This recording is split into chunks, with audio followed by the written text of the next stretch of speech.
When David and Claire Renshaw moved to Charleston, South Carolina, they never imagined their dream home would come with something extra. The old colonial house, with its ivy-covered walls and wide porches, had once belonged to Bill Murray. That fact alone made it a conversation piece. Friends and family joked about all the stories the walls must have held. But as the Renshaws would soon learn, some stories refused to stay in the past. The strange occurrences began almost immediately. At first, they were subtle misplaced items, doors found open that had been locked, the cat hissing at empty corners of the room. Then came the noises. At night, Claire would wake to the sound of soft footsteps pacing the upstairs hallway. She assumed it was David, but each time she checked, he was fast asleep. On one occasion, she even saw a shadow move beneath the door, yet when she opened it, the hallway was empty. David, a firm skeptic, insisted there was a logical explanation. Old house, old pipes, he muttered whenever Claire mentioned the noises. But even he couldn't ignore what happened next. One evening, while unpacking boxes in the study, David swore he heard voices, faint, indistinct, but undeniably human. He turned off the music, held his breath, and listened. The voices didn't stop. They seemed to be coming from the corner of the room, where a heavy wooden bookshelf stood against the wall. Heart pounding, David pressed his ear to the wood. The whispers were clearer now, low, hurried, like someone speaking just beyond his reach. He couldn't make out the words, but he felt something in his gut. Something was wrong. The next morning, when Claire found the bookshelf slightly pulled away from the wall, she was sure she hadn't moved it. Determined to make sense of what was happening, the Renshaws dug into the house's history. They had assumed its only claim to fame was its connection to Bill Murray, but they soon discovered a much older, darker story. The house had been built in the 1800s by a wealthy merchant named Thomas Greaves. According to historical records, Greaves had a reputation for cruelty. Servants and workers spoke in hushed tones about his temper, about people who crossed him disappearing without a trace. And then, in 1863, Greaves himself vanished. There were no records of him leaving Charleston, no known relatives who took him in. One day, he simply ceased to exist. One night, as Claire walked upstairs, she felt that strange, crawling sensation of being watched. She stopped halfway, her breath hitching, and turned. A man stood at the top of the stairs. Not a solid figure, but a hazy outline, dressed in what looked like an old-fashioned coat. He wasn't facing her. Instead, he was turned toward the hallway, his head tilted as if listening to something unseen. Then, slowly, he turned his head toward her. Claire's scream shattered the silence, and the figure disappeared. The disturbances grew worse. Shadows moved where no one stood. The whispers turned into full sentences, urgent, desperate, though still unintelligible. And the worst part? The air in the house felt heavy, as if it remembered something. The final straw came when Olive, their 2-year-old daughter, pointed at the corner of her room and said, "The sad man is here." That night, David and Claire left the house, booking a hotel while they decided what to do. The next day, a historian they had contacted confirmed what they feared. Thomas Greaves hadn't simply disappeared. His body had been discovered decades later, bricked up inside a hidden chamber behind what was now their study's bookshelf. He had been buried alive. The Renshaws sold the house not long after. They never found out what really happened to Thomas Greaves or why his presence lingered. But one thing was certain: whatever haunted the house had been there long before Bill Murray ever lived there. And it wasn't ready to leave. The Renshaws didn't speak much on the drive to the hotel. Claire stared out the window, her arms wrapped around herself, while David gripped the wheel so tightly his knuckles turned white. Olive had fallen asleep in the back seat, her little fingers curled around the stuffed rabbit she wouldn't let go of. The house still felt too close. The weight of its old, suffocating air clung to them even as they crossed the city, as if some invisible thread still tethered them to it. At the hotel, Claire barely touched her food. Every time she closed her eyes, she saw the shadow on the stairs, the way it had turned toward her with that eerie, deliberate slowness. She could still hear the whispering, urgent, pressing, but just beyond understanding. David wasn't any better. He was usually the rational one, the one who dismissed her fears with a logical explanation, but tonight he was silent. He sat on the edge of the bed, staring at his phone, scrolling through articles about the house's history. The glow of the screen cast sharp shadows on his face, highlighting the deep furrow in his brow. Finally, he spoke. "We need to go back." Claire's head snapped toward him. "Are you insane?" "We left too fast," he said, voice steady but distant. "We don't even know what we're running from." "We're running from that house," Claire hissed. "From whatever is inside it." David rubbed his hands over his face. "And what if there's something we need to understand?" He hesitated, then looked up at her. "What if it's not trying to hurt us? What if it's trying to tell us something?" Claire shivered. She wanted to argue, but the thought had already crept into her mind, curling in the dark like an unanswered question. The whispers, the shadow, the way the house itself seemed to breathe around them, it all felt unfinished, as if they had stumbled into a story that had been waiting centuries to be heard. And then there was Olive. Their daughter had never been frightened. Not once. She had stared at empty corners with quiet curiosity. She had pointed at the darkness and spoken of the sad man. Not a monster. Not a ghost. A man. Claire didn't sleep that night. Neither did David. And by morning, the decision had been made. They arrived at the house just as the sun began its slow descent, bleeding streaks of orange and violet into the sky. The air was thick with humidity, the kind that clung to the skin, making every breath feel heavy. The house loomed before them, its windows reflecting the dying light like dark, empty eyes. The ivy that clung to the brick seemed more overgrown than it had the day before, its tendrils creeping higher, as if the house itself had aged overnight. David unlocked the front door. The creak of the hinges seemed louder than before, echoing through the hollow silence. The air inside was stale not just from abandonment, but something deeper, something that had settled into the bones of the house long before they arrived. Olive was the first to step inside. She walked in with the unshaken confidence of a child who saw no reason to be afraid. Claire reached for her daughter's hand, but Olive pulled away, her gaze fixed on something unseen. Then she spoke. "He's waiting." Claire's breath caught in her throat. "Who, baby?" she whispered, though she already knew the answer. "The sad man." Olive's voice was calm, matter-of-fact. She turned to them with wide, unblinking eyes. "He wants to show you something." David met Claire's gaze. He didn't say a word, but he didn't have to. They were in this now. The house wasn't finished with them yet. The house swallowed them whole. The moment they stepped inside, the air changed, not a sudden chill, not an unnatural shift in temperature, but something more insidious, more difficult to name. The silence was dense, thick with the weight of something unseen, something waiting. Dust hung in the air like suspended breath, disturbed only by the faint stir of movement as they crossed the threshold. Claire's pulse hammered in her throat. She reached instinctively for Olive's hand, but her daughter had already moved ahead, her small figure framed in the dim light spilling through the tall windows. The little girl turned toward the study, the room with the bookshelf, the room where David had heard the whispers, the room where, until now, neither of them had dared to return. Claire's feet felt heavy as she followed, her breath shallow, as if the house had learned to press against her ribs. David moved beside her, his jaw tight, his hands curled into fists at his sides. Inside, the study was unchanged yet entirely different. The shelves stood in perfect order, lined with old books, their spines cracked from age.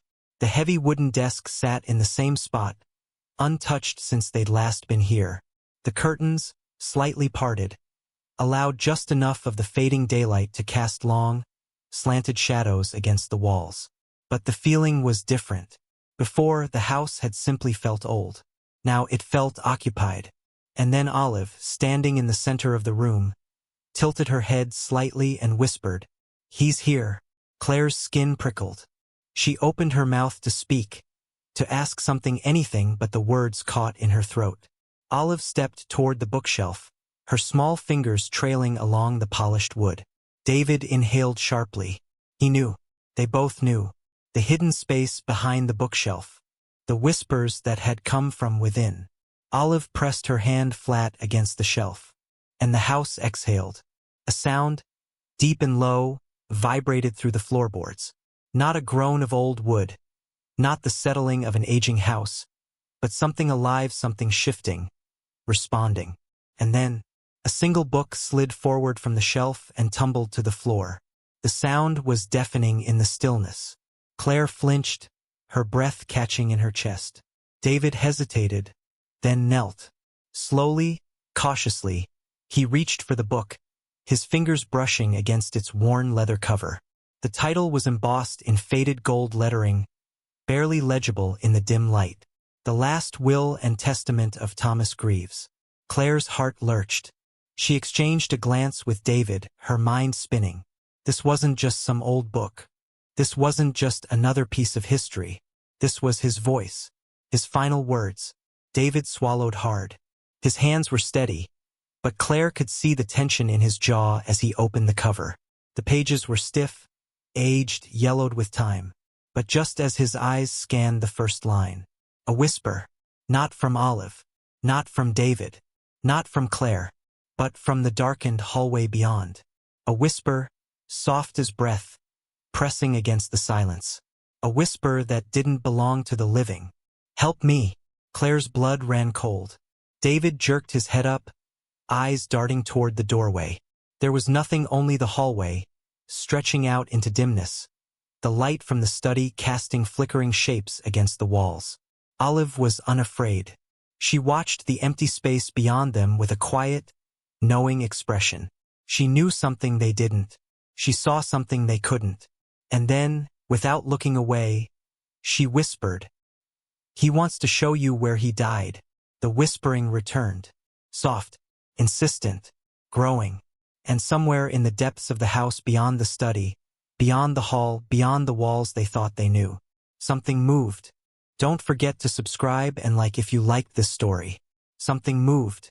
Not the creak of settling wood or the scampering of mice, but a shift deeper than sound, like the house itself had turned its attention toward them.